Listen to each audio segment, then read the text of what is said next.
Actually, wala tayong papansin na ugali. Sumasagot lamang tayo sa mga questions na nanggagaling din naman sa media. At katulad niyan, pinansin niya ako. So, kailangan ko sagutin. Hindi ba?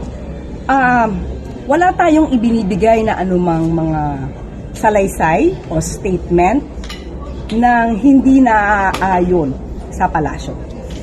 At kung ayaw niya akong pansinin, wala naman akong magagawa. Hindi naman ako nagpapapansin sa kanya dahil hindi naman siya ang nagtatanong sa akin, kundi ang media. At siguro kaya lang ganyan siya magsalita kasi medyo behind siya masyado. May kasabihan nga tayo, di ba? Yung the brain operates on a use it or lose it principle. So kaya siya, hindi tayo nagtataka kung bakit medyo behind siya sa mga updates, mga current events sa mga ginagawa ng Pangulo at ng gobyerno dahil hindi nga siya marunong gumamit ng computer. So mukhang hindi siya marunong mag-research kung ano ba ang nangyayari sa kasalukuyan. EDSA also criticized, ma'am, yung unemployment daw sa bansa. About what? Unemployment. Sabi niya, ang dapat na ginagawa, tinututukan yung trabaho at kapag hindi tinutukan, ganyan yung nangyayari. Tumataas ang unemployment, nangungutang tayo ng nangungutang. Okay, meron din ako nadinig, parang nabasa ko na isa sa kanyang mga sinabi na ang Pangulo daw ay hindi nagtatrabaho. We're talking about trabaho. No? Sabi niya hindi daw nagtatrabaho ang Pangulo. Kaya nga nakakalungkot, inamin niya na hindi siya marunong gumamit ng computer. At tinagamit lamang niya ang pinakamahal yata na laptop, gamit lamang ito sa kanyang pag-zoom.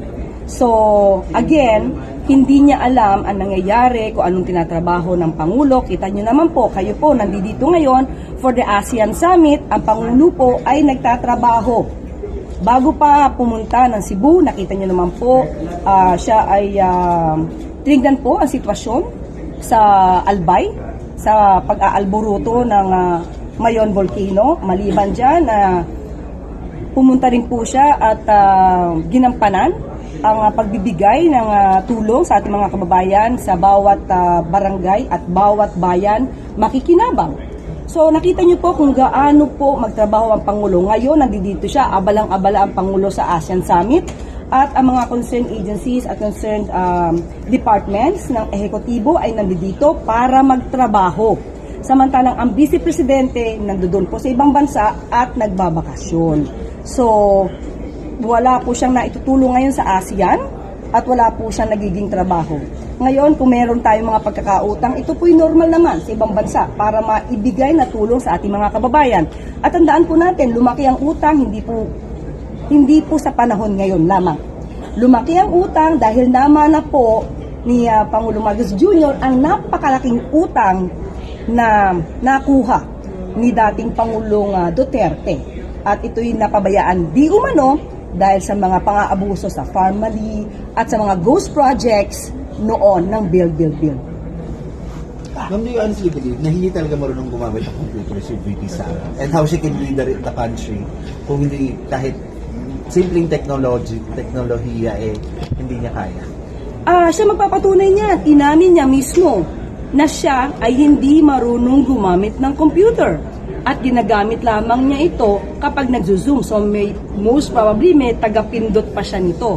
At yun ang nakakaalarma dahil nais niyang maging Pangulo. Pero paano siyang magkakaroon ng tamang pagpapasya? Ni paggamit ng computer ay hindi niya alam. At inamin naman niya to nung siya ay DepEd Secretary. Pati yung matatag curriculum, hindi niya ito kayang i-review dahil ang sabi niya, wala siyang alam. At ang kaya niya lang gawin ay magpupok ng tao. So, papaanong mamamahala ang isang kagaya ng Vice Presidente na magpupok lang ng tao nang hindi niya nare-review yung mga ginagawa ng mga taong inutusan niya. Non-critics, specifically Attorney Hara Roque, are challenging your statement a day ago na hindi friends si Pangulo at si Franco Babanta by posting old photos of the President and Franco Babanta. Can you just please clarify kung ano po ba ang status or relationship ni Pangulo with Mr. Mabanta?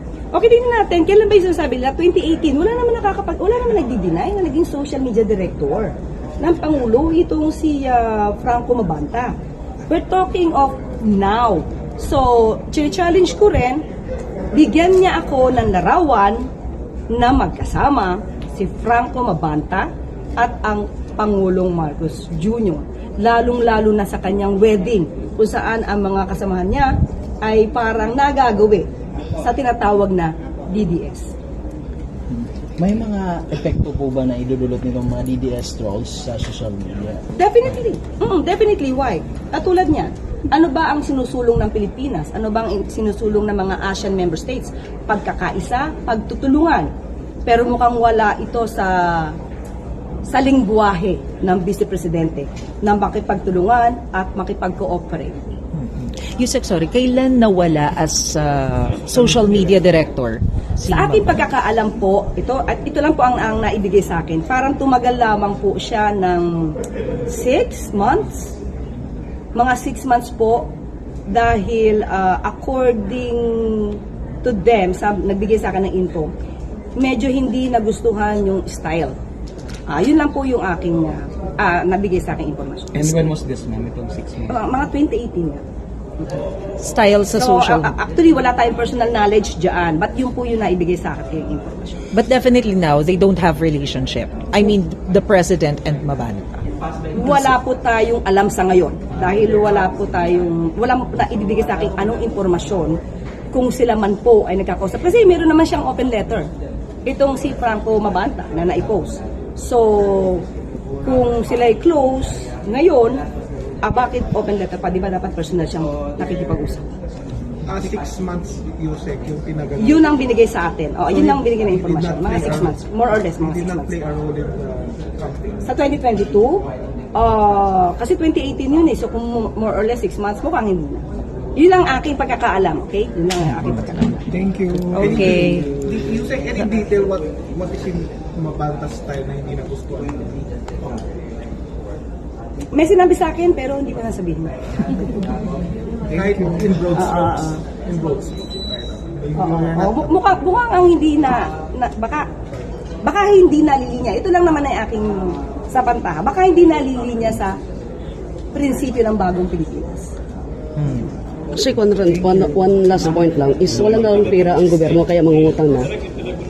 Walang perang gobyerno. Wala nang pera kaya mangungutang na naman. Sino nagsabi? Si Vice po. Sige, hingin niyo muna ng ebidensya sa kanya at saka ko sasagutin pag may ebidensya na siya. Puro misinformation, disinformation eh. So, kaya nga sabi natin, mas maganda mag-aral muna siya mag-computer para alam naman niya yung mga katotohanan. Nakakalungkot po yan.